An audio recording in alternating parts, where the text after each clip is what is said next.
तो गाइस आज हम बात करेंगे लूकिज्म के चैप्टर नंबर 554 के बारे में। और पिछले चैप्टर में हमने देखा था गीटे किम जिनरैंग की बस गर्दन काटने ही वाला होता है और हाथ काट दिया होता है, लेकिन इतने में ही वहाँ पे देव मानुष बन के पहुँच जाता है जेक किम, जो कि गीटे को एक स्माइल के साथ कहता है, बड़े भाई अपने छोटे भाई से बात करते वक्त भी क्या आप उस कुल्हाड़ी को अपने हाथ में पकड़ के रखोगे। इसलिए गीटे जिनरैंग को छोड़ देता है, लेकिन अब भी उसने जिनरैंग का हाथ नहीं छोड़ा होता, साथ नहीं छोड़ा होता, और दूसरे हाथ में उसके होती है कुल्हाड़ी। इन दोनों चीजों के साथ वो जेक के पास आके उसे गले लगा लेता है और कहता है, मेरे छोटे भाई आखिर यहाँ पे कैसे आना हुआ, मुझे भी किसी की जरूरत थी, मैं तुम्हें ढूंढने आने ही वाला था। जेक अपने आंखों के सामने का मौत का नंगा नाच देख रहा होता है और कहता है, क्या मुझे ढूंढने आने वाले थे। गीटे बिल्कुल प्यार से अपने छोटे भाई को कहता है, जेक किम मेरी बात ध्यान से सुन, जैसा पहले सब कुछ हुआ करता था मैं सब कुछ वैसा ही कर दूंगा। क्या जैसा पहले हुआ करता था, इस बात से तुम्हारा क्या मतलब है। मेरा मतलब उस वक्त से है जब गैब्रियोन किम ने यामाजाकीस को यहाँ से भगा दिया था और अपनी फिस्ट गैंग को तोड़ दिया था अपना पॉलिटिक करियर बनाने के लिए। गैब्रियोन किम ने रोमांटिसिज्म के नाम पे बहुत बेकार फैसला लिया था। जब गीटे ये सारी बातें बोल रहा होता है तो उसी वक्त डैनियल जाता है जिनरैंग के पास और उसके जख्मों में कपड़ा लगा के खून रोकने की कोशिश कर रहा होता है, और गीटे अब भी जेक किम को बोल रहा होता है, गैब्रियोन किम जो कि डार्कनेस का किंग था, वो उजाले का राजा बनने की कोशिश कर रहा था, लेकिन उसे पॉलिटिक्स की जगह पे चुनना चाहिए थी अपनी जीत। अपनी ताकत के बल पे ना सिर्फ उसे इस कंट्री पे राज करना था बल्कि पूरे जापान में राज करना था। लेकिन कोई बात नहीं, अब मैं उस रास्ते पे चलूंगा जेक किम, और तुम भी अब उस रास्ते पे चलोगे जिस रास्ते पे मैं चल रहा हूँ। गीटे ने जेक की तरफ जो हाथ बढ़ा रखा होता है, जेक उसमें एक रैप्टा मार के उसे साइड करता है और कहता है, क्या बस इतना ही, लेकिन माफ करना बड़े भाई, मैंने यहाँ पे तुम्हारा वक्त बस इसलिए लिया ताकि मैं उन लोगों की जान बचा सकूं, लेकिन मुझे लगता है हमारे बीच में कुछ गलतफहमी हो गई है। मैं भी फादर से इसलिए नफरत करता हूँ क्योंकि वो अंधेरों के राजा थे, लेकिन साथ ही में मैं उनकी रिस्पेक्ट भी करता हूँ। मैं ऐसे हरामी बाप की रिस्पेक्ट करता हूँ, इसकी वजह यह है कि उनके अंदर सेंस था रोमांस का। मुझे लगता है हम दोनों के रीजंस अलग अलग हैं, गैब्रियोन किम को पसंद करने के लिए और उनसे नफरत करने के लिए। मैं तुम्हारी बात अच्छी तरीके से सुन चुका हूँ। तुम पास्ट के गैब्रियोन किम बनना चाहते हो और सब कुछ वैसा करना चाहते हो जैसा पास्ट में हुआ करता था, लेकिन अगर ऐसी बात है तो मुझे तुम्हें रोकना पड़ेगा। लेकिन शायद जेक किम यहाँ पे कुछ ज्यादा बोल गया है, क्योंकि उसके सामने जो बंदा है वो चलती फिरती मटन शॉप खोल के बैठा है, और एज एक्सपेक्टेड गीटे ने अपनी कुल्हाड़ी बाहर निकाल ली होती है और जेक के मारते हुए कहता है, अच्छा तो मुझे गलत फहमी हो गई है जेक किम, तुझे पता है तू वो आखिरी भाई था जो जिंदा बचा था। लेकिन इससे पहले कि जेक की अतड़ियां जमीन में गिरती, यहाँ पे पुलिस वालों की बहुत सारी कार्स आ जाती हैं, और उस तरफ से गीटे को वार्निंग देते हुए पुलिस वाले कहते हैं, रुक जाओ, हम तुम्हें एक बार फिर से कहते हैं तुम्हारे हाथ में जो कुल्हाड़ी है उसे जमीन में फेंक दो, जमीन में कुल्हाड़ी फेंक के जल्दी से अपने हाथ ऊपर करो। लेकिन इतने सारे पुलिस वालों को देख के भी गीटे को कोई असर नहीं पड़ता। वो एक स्माइल के साथ दोबारा से जेक को बस काटने ही वाला होता है, लेकिन इतने में ही काफी सारे पुलिस वाले उसके ऊपर टीजर गन्स चला देते हैं, जिस वजह से वो रुक जाता है। पुलिस वाले गीटे को करंट के झटके देते हुए कहते हैं, तुम्हें लगता है पुलिस के ऑर्डर्स कोई मजाक है? हाँ, तुम जैसे गधों के जब तक सर पे करंट नहीं पड़ता तब तक तुम्हारी अकल ठिकाने नहीं आती है। ये सब कुछ देख के डैनियल जेक से पूछता है कि क्या पुलिस वालों को तूने यहाँ पे बुलाया है, लेकिन जेक साफ मना कर देता है कि पुलिस वालों को उसने नहीं बुलाया है, और गो किम की तरफ इशारा करके कहता है, नहीं पुलिस वालों को मैंने नहीं बुलाया है, लेकिन शायद उस बंदे ने पुलिस वालों को बुलाया है। ये बात सुन के गो कहता है, नहीं पुलिस वालों को मैंने भी नहीं बुलाया है, मैं अपने मोबाइल में किसी और को मैसेज कर रहा था, पुलिस वालों को नहीं, इसलिए पुलिस को यहाँ पे किसी और ने कॉल करा होगा। ये कहते हुए गो अपने मन में कहता है, जेम्स ली आखिर तेरे दिमाग में चल क्या रहा है, यानी कि पुलिस वालों को यहाँ पे जेम्स ली ने बुलाया है। और गीटे किम के ऊपर लगातार अब भी टीजर गन से हमले करे जा रहे होते हैं पुलिस वाले, लेकिन गीटे के चेहरे पे एक भी रिएक्शन नहीं होता। उसको देख के लग नहीं रहा होता कि उसे कोई असर पड़ रहा है। पुलिस वाले लगातार गीटे को हिलने से मना कर रहे होते हैं, लेकिन उसके बावजूद भी वो अपने जेब में हाथ डाल के अपना मोबाइल बाहर निकालता है, और पुलिस वालों को समझ आ जाता है कि टीजर गन्स की इसके सामने कोई भी औकात नहीं है। टीजर गन्स को बिल्कुल इग्नोर मारते हुए गीटे जेम्स से कॉल पे बात करते हुए कहता है, जेम्स ली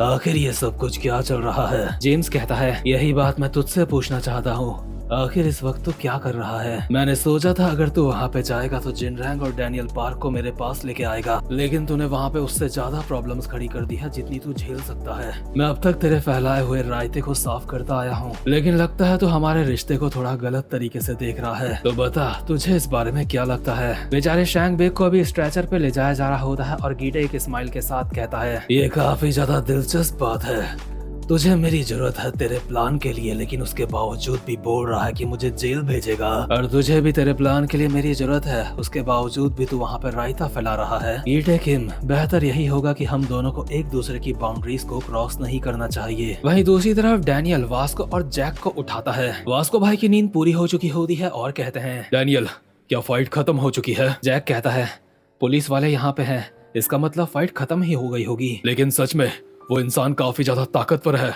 मैंने उसके जैसा इंसान पहले कभी नहीं देखा। लेकिन डैनियल अभी ये सोच रहा होता है कि गीटे किम जेम्स ली के साथ कॉल पे बात क्या कर रहा है। साथ ही में एक पुलिस वाला भी यहाँ पे किसी से कॉल पे बात करते हुए कहता है, जी सर मैं समझ गया जी, मैं बिल्कुल कर दूंगा। और जैसे इस पुलिस वाले की बात खत्म होती है तो वो बाकी पुलिस वालों से कहता है कि उस बंदे को हथकड़ी नहीं पहनानी है। बाकी पुलिस वाले ये बात सुन के हैरान होते हैं, लेकिन इन्हें ऑर्डर मिला होता है कि उसे बिना हथकड़ी पहनाए बस कार में डालना है। मतलब कि किसी भी तरीके का बंधन गीटे किम पे नहीं किया जाएगा, उसे यहाँ से बिना किसी हथकड़ियों के लेके जाया जाएगा। और ये ऑर्डर्स काफी ऊपर की अथॉरिटी से आए होते हैं। हम देखते हैं यहाँ पे बुशान का मेयर युंग वैंग डो भी पहुंच चुका होता है, जो यही बात कहता है कि बिना हथकड़ी के उसे ले जाना होगा। सबको लग रहा होता है गीटे किम को हथकड़ी ना पहनाने का ऑर्डर मेयर ने दिया है, लेकिन मेयर ये बात क्लियर कर देता है कि ये मेरा ऑर्डर नहीं है, ये ऑर्डर काफी ज्यादा ऊपर की अथॉरिटी से आया है। इसलिए कोई भी पुलिस वाला इस बात पे सवाल जवाब नहीं कर सकता कि उसको गीटे किम को यानी कि हथकड़ी क्यों नहीं पहनाई जा रही है। यानी कि गीटे के साथ कोई बहुत ही खतरनाक इंसान जुड़ा हुआ है। और गीटे यहाँ से किसी कैदी की तरह पुलिस की कार में नहीं जाता, बल्कि ऐसे जाता है जैसे उसने ओला बुक करी होगी। गीटे कार में पीछे बैठा होता है और पुलिस वालों को कहता है, शियोल चलो। इसके बाद हम देखते हैं बुशान के यूनिवर्सिटी हॉस्पिटल का सीन, जहाँ पे अंदर जख्मियों का इलाज चल रहा होता है और बाहर जेक किम और डैनियल पार्क बैठे होते हैं। जेक डैनियल को पूछता है कि क्या सब कुछ ठीक है, लेकिन डैनियल हल्की आवाज में जवाब देता है, कुछ भी ठीक नहीं है। इसलिए जेक थोड़ा सा हिम्मत देते हुए डैनियल को कहता है, हाँ मैं तेरी बात समझ सकता हूँ, तूने अपनी आंखों से कटा हुआ हाथ देखा है, तू एक काफी अच्छे नेचर का इंसान है, इसलिए तेरे लिए वो नजारा काफी खतरनाक रहा होगा। डैनियल कहता है, मैंने कसम खाई थी कि मैं खुद को बदलूंगा,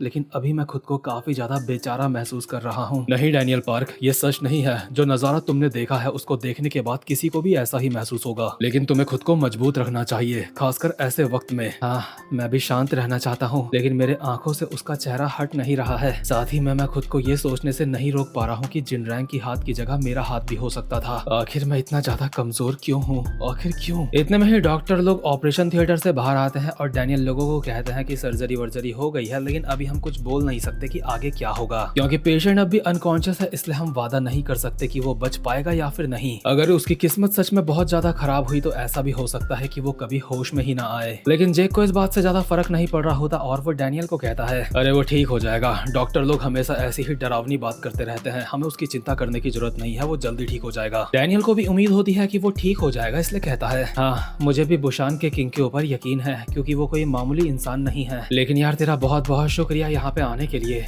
लेकिन एक बात बता, आखिर तू यहाँ पे आया क्यों था वैसे? वेल, मैं भी यहाँ पे जिनरैंग से मिलने के लिए आया था। क्या जिनरैंग से मिलने के लिए? क्या तुम उसे पहले से जानते हो? नहीं, मैं बस और ज्यादा ताकतवर बनना चाहता था और फिर मैंने गैप्रियन किम के स्टूडेंट के बारे में सुना, इसलिए मैं बुशान आया था जिनरैंग से मिलने के लिए, ताकि वो मुझे कुछ बता सके कि मैं और ज्यादा ताकतवर कैसे हो सकता हूँ। अच्छा, लेकिन फिर भी भाई तेरा बहुत बहुत शुक्रिया, तेरी वजह से बहुत से लोगों की जान बची है। अरे मैंने तुझे कहा था ना, बिग डील हमेशा तेरे साथ रहेगी। हाँ ये तो बात है, तुम काफी भरोसेमंद इंसान हो। हम देखते हैं इन दोनों के सामने ही एक टीवी चल रही होती है, जहाँ पे न्यूज में कहा जा रहा होता है, बुशान में जिनरैंग गैंग के बीच हुई झड़प, जिसमें काफी लोग जख्मी हो गए हैं, जिस वजह से वहाँ के एक फिश मार्केट में भी आग लग चुकी है। पुलिस ने मौके में आके घटना स्थल को नियंत्रण में लाने की कोशिश करी। ये खबर सुनकर डैनियल का दिमाग खराब हो जाता है और वो जेक को कहता है, आखिर ये सब कुछ क्या चल रहा है? यहाँ न्यूज में तो गीटे किम का कोई नाम ही नहीं है, यहाँ पे उस हैवान के बारे में एक भी शब्द नहीं कहा जा रहा है कि उसने कैसे लोगों को कुल्हाड़ी से काट के रख दिया है। न्यूज वाले भी झूठी झूठी खुद से बनाई हुई खबर दिखा रहे हैं। ये देख के जेक के भी पसीने छूट चुके होते हैं और वो कहता है, मुझे भी समझ नहीं आ रहा है आखिर यहाँ पे क्या चल रहा है,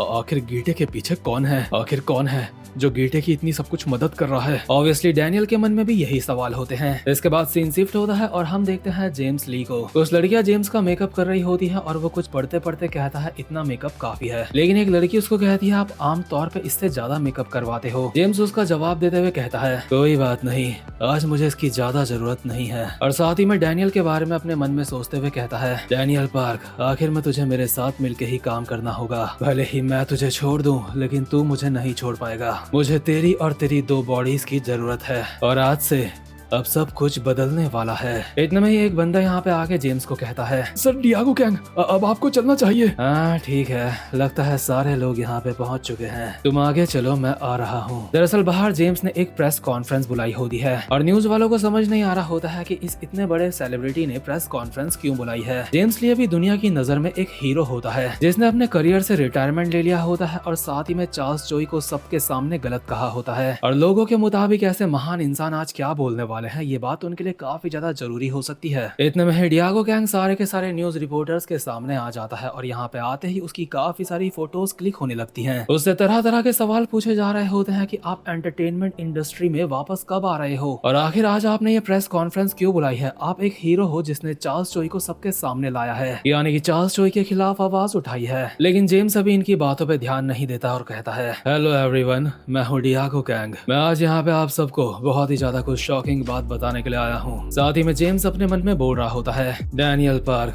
अब चीजें और भी ज्यादा दिलचस्प होने वाली हैं। और जेम्स की इस बात से साफ पता चल रहा है कि अगले चैप्टर में कुछ काफी ज्यादा मजेदार होने वाला है। वो प्रेस कॉन्फ्रेंस में कुछ तो काफी ज्यादा शॉकिंग बात बताने वाला है, लेकिन वो क्या बात बताएगा किसी के लिए भी ये प्रिडिक्शन करना मेरे हिसाब से बेकार ही है, क्योंकि पार्क टेजुन कब क्या कर दे ये बात हम बिल्कुल भी बता नहीं सकते हैं। लेकिन इसीलिए सच में लुकिसम में काफी ज्यादा मजा भी आ रहा है। ये एक गेम की तरह बन चुका है कि कौन जान पाता है कि आगे क्या होने वाला है। और तुम्हारा भाई ये गेम काफी अच्छा खेल लेता है लेकिन कभी कभी हार भी जाता है, लेकिन मोस्टली मैं इस गेम में जीतता ही आया हूँ। और जेम्स जो शॉकिंग बात बताने वाला है, अगर मैं उसकी प्रिडिक्शन कर दूं तो मुझे लगता है मैं हार जाऊंगा, इसलिए नहीं कर रहा हूँ। तो ओके गाइस, चैनल को सब्सक्राइब और वीडियो को लाइक जरूर से कर देना। अब मैं मिलूंगा आपसे अपनी नेक्स्ट वीडियो में और तब तक के लिए गुड बाय।